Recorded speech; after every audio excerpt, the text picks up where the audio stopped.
Bismillahirrahmanirrahim.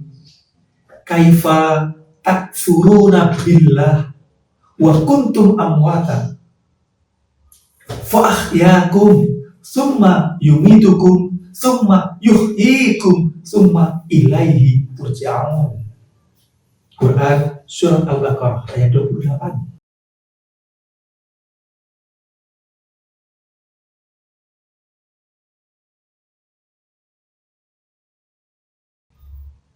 Assalamualaikum warahmatullahi wabarakatuh. Salam jumpa teman-teman. Pada kesempatan kali ini akan saya share sebuah kajian Islami. Semoga menambah wawasan kita semua dan membawa kebaikan bagi kita semua. Teman-teman sekalian, sering kita lihat, mungkin kita juga ikut mengantarkan saudara-saudara kita, mungkin teman-teman kita, tetangga kita, selesai hidupnya di dunia ini atau meninggal dunia. Ketika si mayat dimandikan, dikafani, disolatkan, diantarkan ke kuburan, kerabat, sanak saudara, teman-teman, mengantarkan semua, diuruk dengan tanah, didoakan oleh saudara kita yang masih hidup. Kadang-kadang kita itu berpikir, kok ya begini saja ya hidup? Selesai ditinggalkan semuanya. Kalau yang meninggal itu suami, istri dan anak-anaknya ditinggalkan, seluruh harta benda ditinggalkan, pangkat yang diperoleh, gelar yang diraih, jabatan, harta kekayaan, semuanya ditinggalkan. Kalau yang meninggal itu istri, suami, anak-anak ditinggalkan. Begitulah kehidupan ini. Kadang-kadang, lalu untuk apa kita hidup ini? Dan tidak jarang masih muda meninggal, remaja meninggal, bahkan sebelum dilahirkan sudah meninggal di dalam kandungan. 1 tahun ada yang meninggal, 5 tahun ada yang meninggal, ada sampai 10, 15, 20, 25, 50, sampai ada 75 sampai 100. Kita nggak tahu. Makanya orang Jawa mengatakan, hidup itu ibarat mampir mobil, sekedar minum, sebentar. Kenapa sebentar? Dunianya sih masih panjang, buminya masih panjang, kita dibatasi oleh umur, siapapun kita. Kullu nafsin dha'iqatul maut. Semua yang berjiwa itu pasti mati, nggak ada yang abadi. Kapan waktunya? Hanya Allah yang tahu. Makanya dibatasi umur itu, makanya sikat. Filosofi Jawa menyampaikan hidup ibarat mampir mobil. Makanya hati-hati. Sebentar hidup itu, umur kita terbatas. Nah, ternyata setelah kita belajar semakin kesini, semakin mengkaji keilmuan, khususnya ilmu keislaman,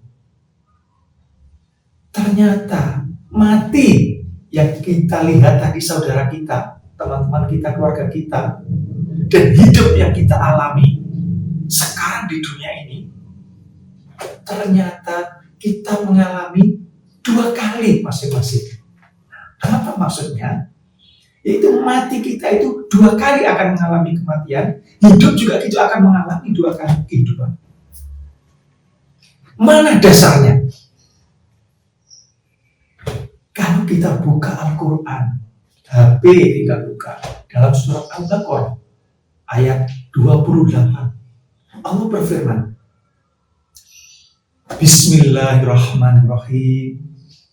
Kaifa takfuruna billah wa kuntum amwatan fa ahyaakum summa yumitukum summa yuhyikum summa ilaihi turja'un.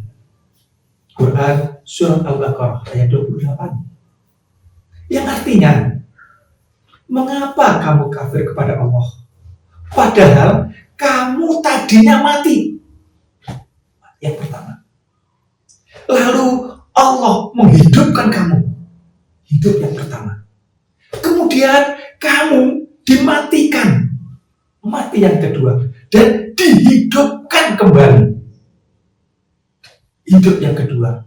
Kemudian kepadanya lah kamu dikembalikan. Masya Allah. Berdasarkan ayat ini, itu surat Al-Baqarah ayat 28, bahwa manusia itu mati 2 kali dan hidup 2 kali. Ini ayat. Coba kalau kita kaji sedikit demi sedikit, sebagaimana kejadian yang kita alami tadi. Hidup, bekerja, yang sampai sukses, ternyata mati juga. Fir'aun mati, Namrud mati, para nabi mati, Julius Caesar mati, Cleopatra mati, semuanya mati. Orang-orang besar zaman dulu. Genghis Khan mati, Gajah Mada mati, Pak Soekarno mati, Pak Soeharto mati, B.J. Habibie mati, nggak ada yang abadi. Gus Dur mati semua. Berarti mati yang kedua. Nah, kadang-kadang kalau kita belajar ayat ini, Allah bertanya, berupa sindiran pertanyaan itu, kaifa takfuruna billah? Hei manusia, mengapa kamu kok ingkar kepada Allah? Kamu kafir, kamu tidak percaya. Ini sindiran Allah pada kita. Nah, kenapa kamu tidak percaya kepada Allah? Ini manusia semuanya, bukan hanya orang Islam. Bukankah kamu dulu itu mati? Loh, coba bayangkan. Manusia, bukankah kamu dulu mati? Contoh sekarang, yang lahir tahun 2000, ketika tahun 1999, kemana kamu?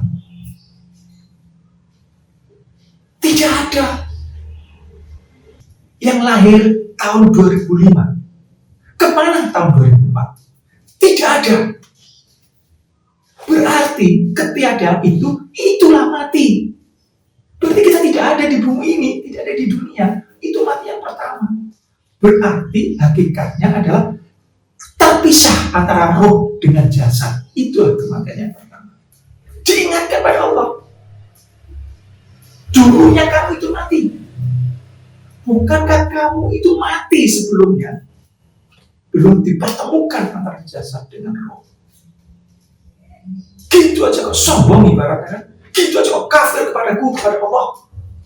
Tuh. Seperti itu sindiran ini. Nah, atas kasih sayang Allah lah, melalui kausalitas, yaitu hubungan suami istri, dipertemukanlah sel sperma laki-laki dengan sel telur perempuan, maka terjadilah pembuahan. Inilah calon bakal manusia. Kita untuk manusia umum, kita tidak membicarakan Nabi Adam atau Siti Hawa.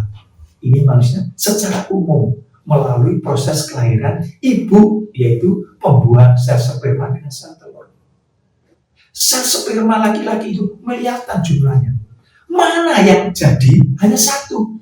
Gak ada yang tahu, hanya Allah. Inilah atas kasih sayang Allah.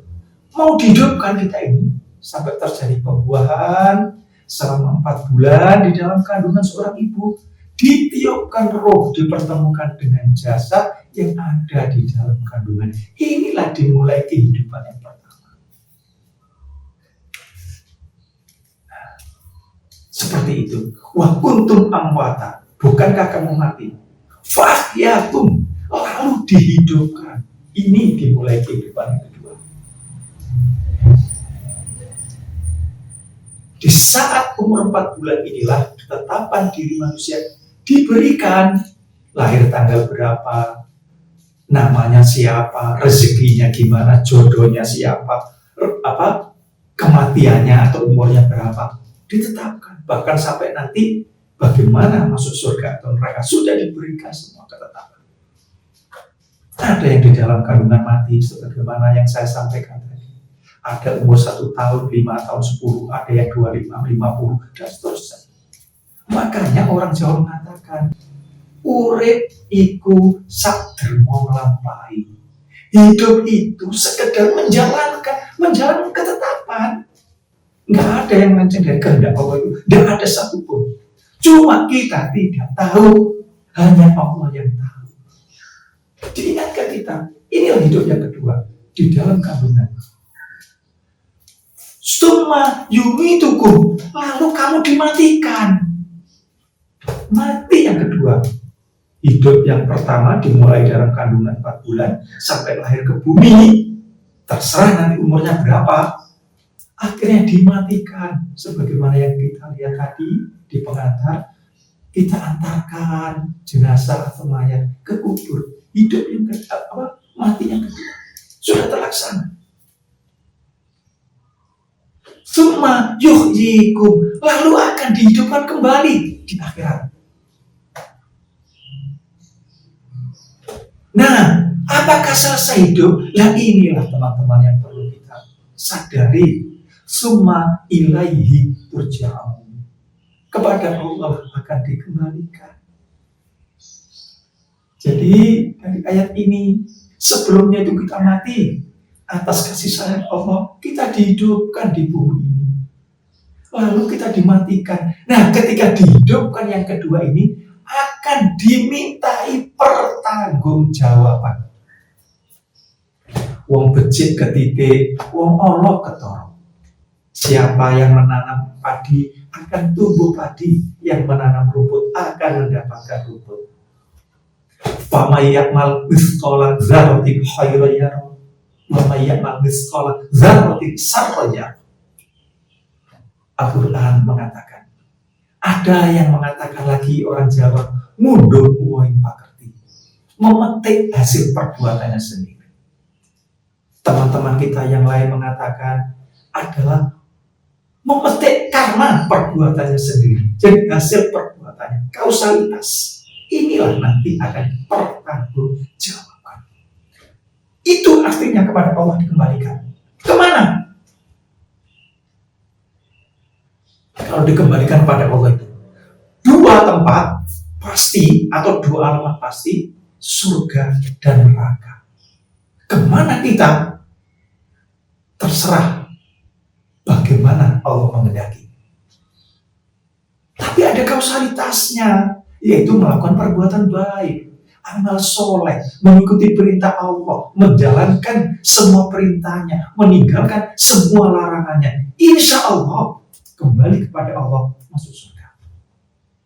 Tapi sebaliknya, kalau melanggar perintah, tidak mau menjalankan perintah Allah, melaksanakan yang dilarang, menentang Al-Quran, tidak patuh pada sunnah Rasulullah, berbuat yang tidak baik, berbagai macam contohnya, mulai dari perjudian, minuman keras, berzina, mencuri, korupsi, dan lain-lain, meninggalkan sholat, tidak mau menyantuni anak yatim, dan lain-lain, maka alamatnya adalah ke neraka. Tidak ada yang lain.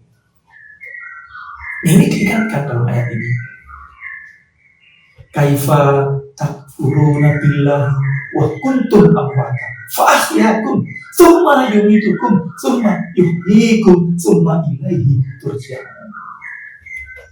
Kenapa wahai manusia kamu kok tidak percaya kepada Allah? Bukankah kamu dulu itu mati, lalu kamu dihidupkan, lalu dimatikan kembali dan dihidupkan kembali, dan kepada Allah lah kamu semua akan dikembalikan. Kemana? Ke surga atau neraka.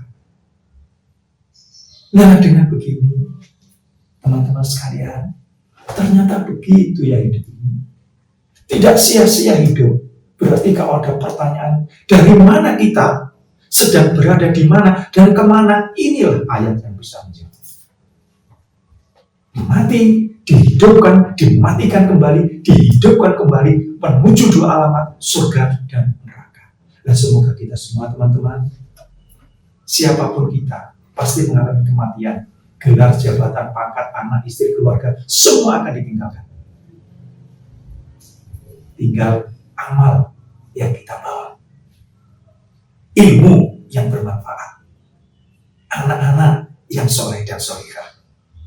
Inilah yang akan menemani kita selamanya, karena yang lain ditinggalkan. Kita lihat ketika saudara kita, keluarga kita dikuburkan di uruk tanah, semuanya pergi. Hanya 3 ini yang dan perjalanan panjang, tidak ada waktu lagi, abadi nanti. Kalau di bumi sementara karena dibatasi usia. Nah, nanti inilah yang akan menentukan kehidupan kita yang sebenar-benarnya kehidupan. Nah, semoga dengan sharing hari ini mengingatkan diri kita semua, termasuk saya sendiri. Inilah hakikat kehidupan di dunia yang sebenarnya. Sehingga dengan kesadaran ini kita semua bersegera melaksanakan semua perintah Allah sesuai dengan kemampuan kita masing-masing dan berusaha dengan sekuat tenaga meninggalkan semua larangan Allah. Semoga bermanfaat teman-teman. Mohon maaf kalau ada salah dan kurangnya. Assalamualaikum warahmatullahi wabarakatuh.